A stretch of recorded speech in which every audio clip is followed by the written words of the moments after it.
Our number 10 seed, Cochrane and Marino, had a tough road to the final, receiving a bye in the first round, defeating Sommerfeld and Vertez, then defeating Lightsey and Todd. Yeah, then in the next round they played Easterbrook and Kaufman, and it was 2 tiebreakers, which is about as close as it gets, a couple points here or there, either way. Then they played Gambino-Omueller, and that's it's one of the upsets of the tournament. Gambino and Omueller have won the Nationals 2 out of the last 4 years. They were ranked number 2. Then they beat Casamano and Holler in a nice 3-set match this morning, so it's been a tough road.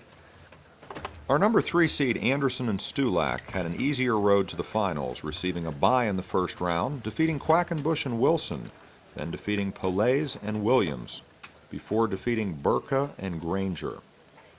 Yeah, they then up with Bill Fiedler and Zink, 7-6, 6-1. It was a great match. We saw that last night. And then one of the biggest upsets of the tournament, although they did beat them in Philly a couple of years ago, they knocked off Goodspeed and Mansinger, and Goodspeed and Mansinger won 7 of the last 9 Nationals, so that's a huge win. Before the match, Bob Considine had a chance to interview Mike Stulak. Mike Stulak, welcome to the finals of the Nationals this year. This is your second time in the Nationals, I understand. It is. Second time in the finals, I mean. Yes. I missed last year when my flight didn't get out, so looking forward to getting back. Hazard of playing platform tennis. Exactly. Well, you and Bill Anderson are an exciting team to watch, but you also have Mike Cochrane out there, who's quite the daredevil. Yeah, Mikey C is playing incredibly well. To try and slow him up today is going to be our game plan. And Mike Marino? Mike Marino, we've played them in Short Hills this year, and they were playing very well. We had a 27-25 tiebreaker, so it's going to be a close match there. All right. And how do you and Bill work together? Bill and I just try to use our speed. On my right in the deuce court is Mike Marino from Northbrook, Illinois. And in the head court is Mike Cochrane from Scarsdale, New York. Today's match will be best of 3 sets. There is no tiebreaker for the final 3rd set. Mike Stulak to serve. Players ready? Play.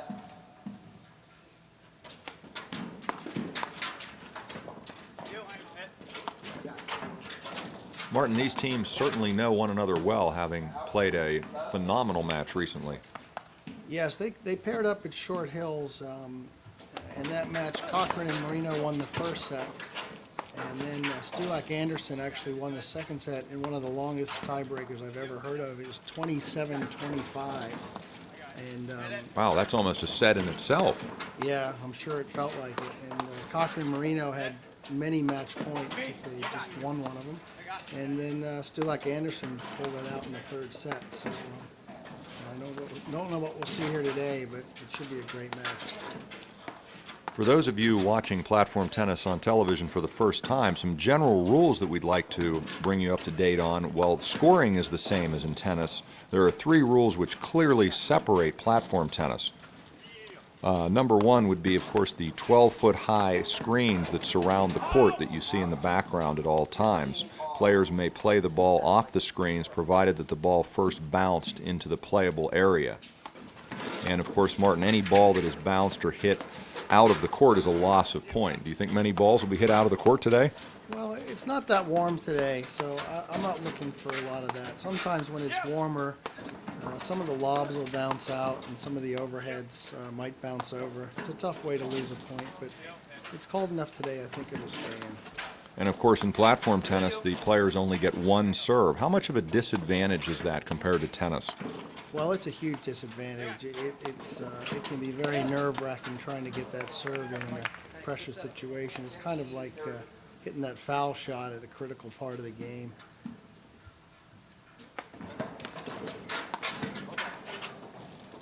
You know, the other major change in tennis is that a let serve that hits the net and stays in the service box is in play. So some of those serves can be virtually unreturnable.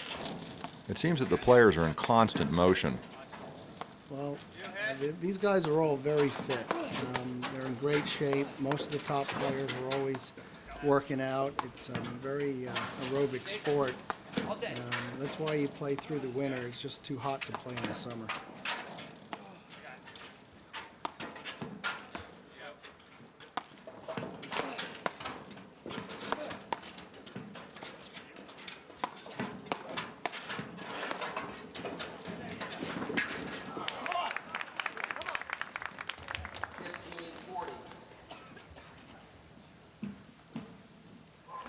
Martin, this is a long first game, isn't it? Well, some of these games can go forever. And it's like the longer the game goes, the more painful it is to lose it. So as far as momentum is concerned, you really don't want to lose a game that you fought, 5-10 minutes to try to win. Oh, yes. Do it again, Mike. I'm sorry. Looks like Mike Cochrane is returning the ball rather well today. He has got one of the best returns in the game. Sorry, Mike.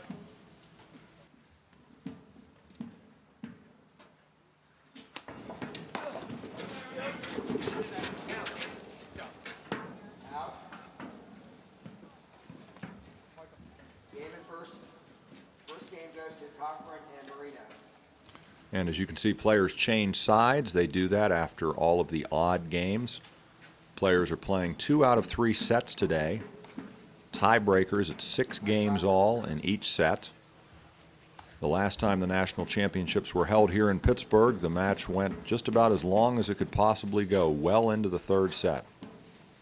Yeah, if I remember correctly, it was a tiebreaker in the 3rd. It was one of the longest finals we've ever had since we've gone to the 2 out of 3 set format. Years ago, they used to play 3 out of 5, but the matches would just go on for a long time, so they've shortened it up now. In the far court serving in the bright orange shirt, we have Mike Cochrane, who is very athletic, who serves the ball right-handed, but is able to hit the ball with 2 hands off of his forehand or backhand. Very athletic, Martin. Yeah, I actually played with Mike a couple of years ago for a year, and he's probably one of the quickest players out there, and he's one of the most fun to watch. So as this match goes on, I'm sure we're going to see some exciting play from him. He is ambidextrous. You'll notice him constantly switching hands.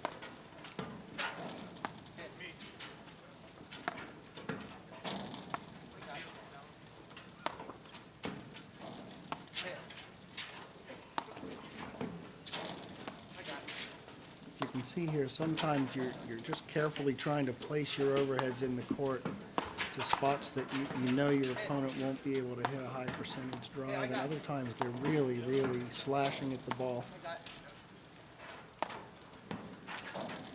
Hit, Michael.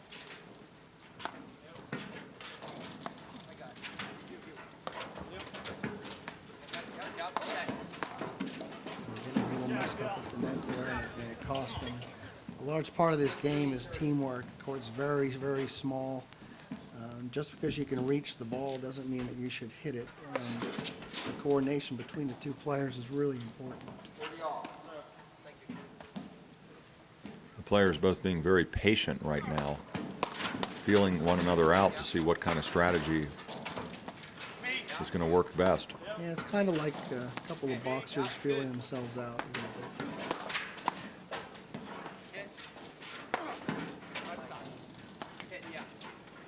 Martin, we notice the players, when they're up at the net, cutting their overheads, and the paddles of today have a lot of grit on them so that the players are able to get an excessive amount of spin on the ball. How has that changed the game? Well, it's changed the game quite a bit. The spins on the ball, if you can't read the spin, you can really look silly out there sometimes. The ball seems like it's going in all kinds of directions. These players are also good that they can read the spin by the way the person's hitting it. The ball is a little more lively nowadays, so you'll notice it's tough to put the ball away. And how have the paddles changed over the years, adding power? Well, they've gotten lighter, and they're made out of foam now. Years ago, they were made out of wood, and they were quite heavy. Created some elbow problems. There's a lot of old paddles still around, and the difference is really incredible. It's like tennis rackets or squash rackets, so they've really evolved a lot. Very interesting. Mike Cochrane in the far court stands almost out of the playing area when he serves. He's standing way over in the doubles alley. What's the advantage of that? Well, I think he's doing that just because he's serving to Mike Stulak, and Mike Stulak has one of the best 2-handed backhands in the game. It's his favorite shot, and so I think he's standing way out there just to try to get the ball over to Mike's forehand. we notice that most of the overheads that the players of the net are hitting are soft and down the middle. Yeah, at the moment that's true. They're like I said, they're just trying to place the ball where it can't be driven back. And sometimes you need to hit a lot of patient overheads and try to make the backcourt players get a little impatient or to try an unwise shot. This game is a combination of patience and power and perseverance, basically.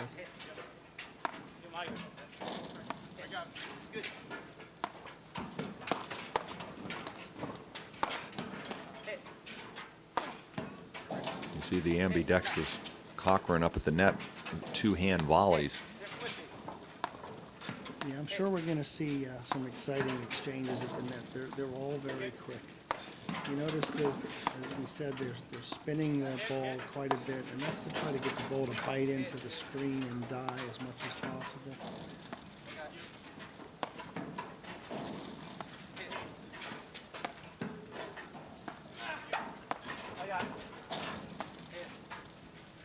Well, these players, as we've mentioned, are playing for the national championship. But interestingly, the winner of this is not guaranteed to be the #1 team in the country just by winning the national championship. What goes into that in terms of the ranking? Well, there's a tour. They play in, there's national ranking tournaments in quite a few cities, mainly in the northeastern part out towards Chicago.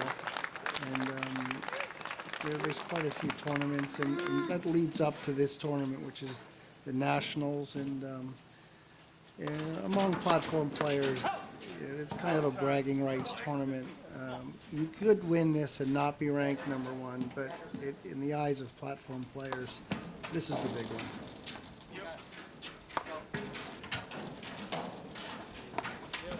Mike Stulak and Bill Anderson win this tournament. It would kick them up to the #1 ranking. If Mike Cochrane and Mike Marino win, I think it would kick them up to about #4. So they came in ranked a little bit lower. And we mentioned this is the American Platform Tennis Association National Championship, and I know, Martin, that you're on the board of directors of the APTA. How does the APTA foster the game throughout the year? Well, the APTA runs all the tournaments that I mentioned. They do sponsor some junior clinics and things like that. There's some junior tournaments now. We're trying to grow junior paddle. They are sponsoring some of the televising of this. We're really trying to get the people out to try the game because it really is addictive. We have players coming to this sport from the tennis courts, from the squash courts, and from the racquetball courts, and some players without any previous racket experience. The learning curve of this is much quicker than in tennis, in my opinion, and you can really have a good time in your first year of playing. It's a lot of fun. It's a lot of social events around it, a lot of mixed doubles. It's a great game. And a lot of the year-round tennis pros are now getting into teaching the juniors, and junior paddle is definitely on the rise, and that's great to see. Yeah, I guess it really is the future of the game, and so far the kids have really been enjoying it.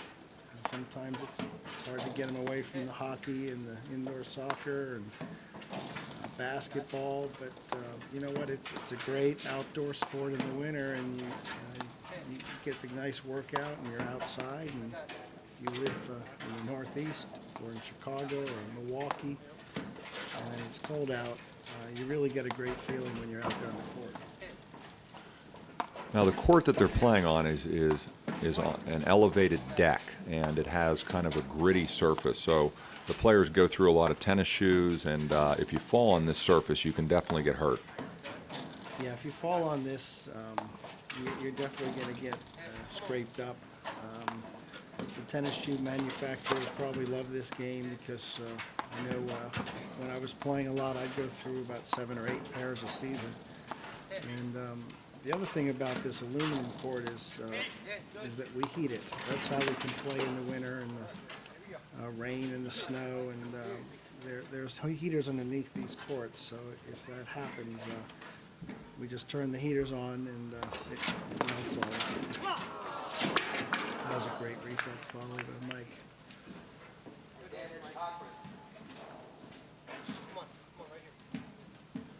You can see Mike Cochrane has a very aggressive serve. He's able to do lots of that. It's quite remarkable when you think if you miss that serve, you lose the point. You don't get a second chance.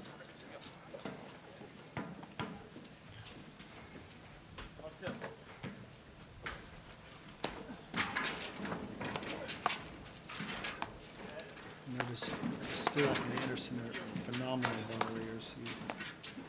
And here's the great thing. They passed Mike down the line, and they still had a shot at getting that ball.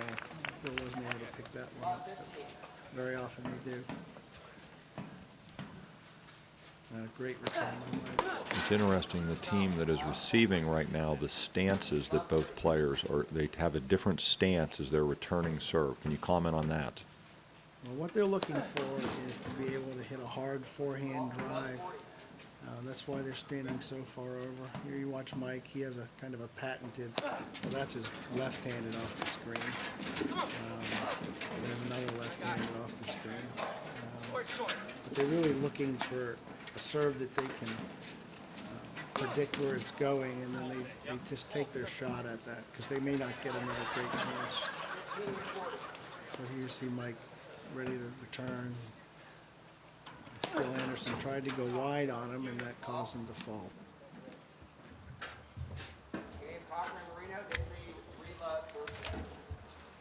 Before today's finals, Bob Considine had a chance to speak with Mike Cochrane. Mike Cochrane, welcome to the finals. Thank you. Thanks a lot. First time in the finals. Exciting time to be. What can we expect to see out here today? Well, we're just going to continue the way to play the way we did in the quarters and semis. We're not going to really change up our game at all. We're just going to basically, we know that they're very athletic on the court, and what we're going to do is just be aggressive as we've been all tournament, and just hope to just play as well as we have. You and Mike Marino have quite different styles of play. How does that work into your strategy? Actually, it's perfect the way we have it. Mike is very, very patient. He does not miss any balls, and he plays just a fantastic game. He's very, very patient, and my game is just the opposite. I like to hit everything I see, play very aggressive, and so it really matches well. And what do you think you're going to see out of Bill Anderson and Mike Stulak? I think we're going to see a lot of offense. I mean, they're very, very athletic, and I think we're going to see a lot of blitzing. We're going to see a lot of forehands. They play the screens very well, and they're just going to continue doing what they've done very, very well all year. And we're just going to have to be on our toes.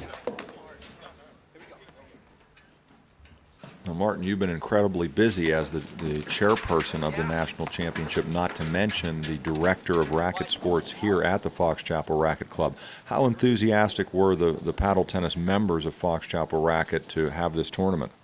Oh, they were really happy. I mean, they really wanted it here. And if you look we looked around in the bleachers, a lot of the people watching are members, and after watching this, they're going to be all psyched up to play. 40-30. Pick me up.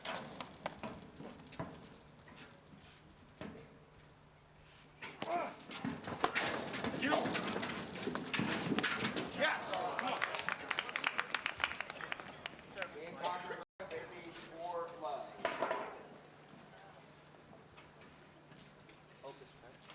And we owe a big thank you to both the Tennis Channel and to Dollard Publishing for taking the time to film and edit and produce this event, because it's not the easiest thing to actually televise a platform tennis match and put it on TV. It's hard to get inside of a court and get all the right camera angles, but they've done a very impressive job.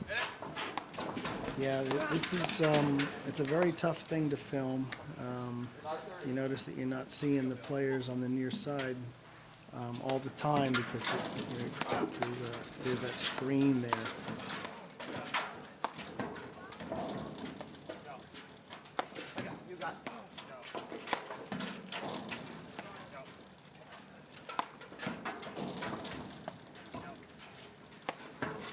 Martin, you mentioned how quick the players are at the net and how you were looking forward to these fast exchanges. The players all favor a backhand grip at the net. Why is that? Well, what they're doing is there's just not enough time very often to flip over the racket. So what you'll see is that they're favoring their backhand grip, and the closer and the harder the ball may be hit at them, the more they will favor that backhand grip.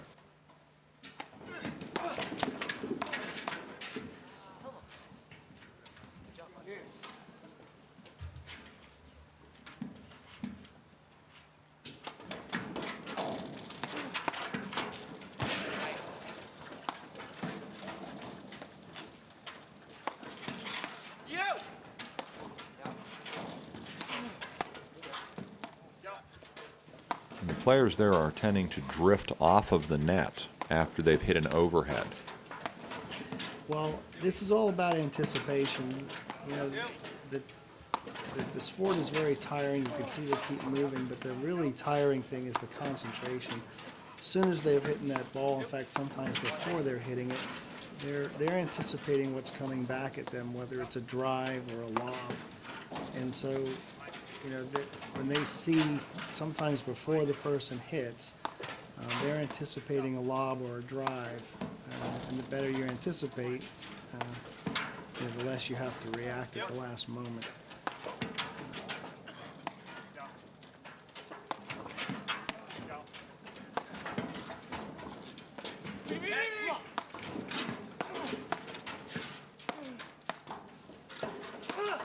Great hands by Anderson.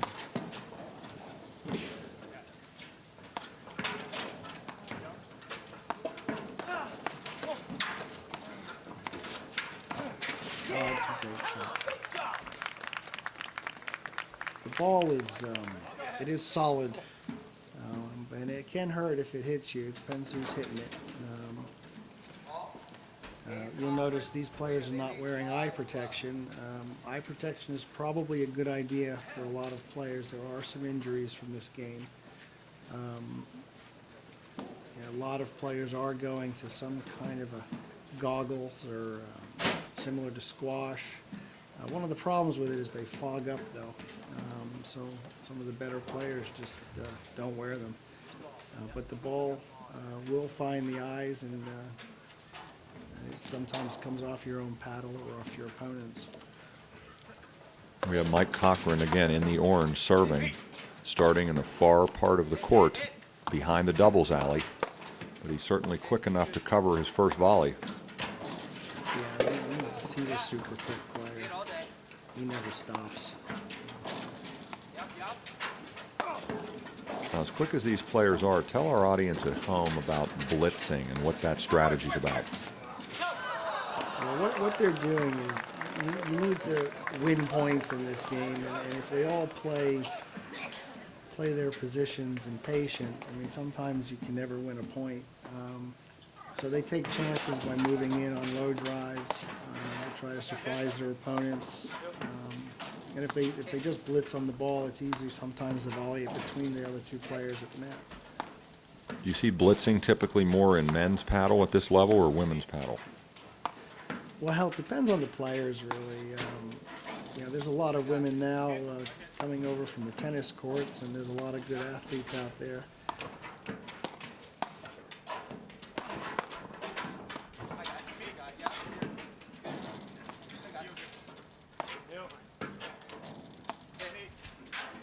And we mentioned about how well these players move with their partner, but they will cross that middle line. That middle line is not written in stone. You'll see one player moving over on his partner's side to hit a certain shot, especially in overhead. Well, what they're trying to do is they're both trying to hit forehand overheads. You don't want to hit backhand overheads. It's too hard to place the ball. There's a great get by Mike. There's an example of what makes this game really interesting. Whoop, there's another one. Watch it! Yep. I got. Go. Hit. You can see we're having some great points, but Cochrane and Marino are getting the best of it so far. Hit. Hit. Hit. Again, Mike Cochrane in the orange shirt, able to run back and get the ball a few inches off the deck. Do you think that Mr. Blanchard and Cogswell were making those kind of gets in the 20s, Martin? Well, you know, the equipment has really changed things. Back then, not too long ago, that was a great slash. You can hit him. Probably hard to run back and get a ball while wearing a coat and tie back in the Well, 20s, wouldn't you say? Yeah, that's true too. But even not so long ago, with courts were made out of wood, the screens were a little softer, the ball was a lot less lively than it is now. And to run back and take the ball, it just wouldn't come up as much.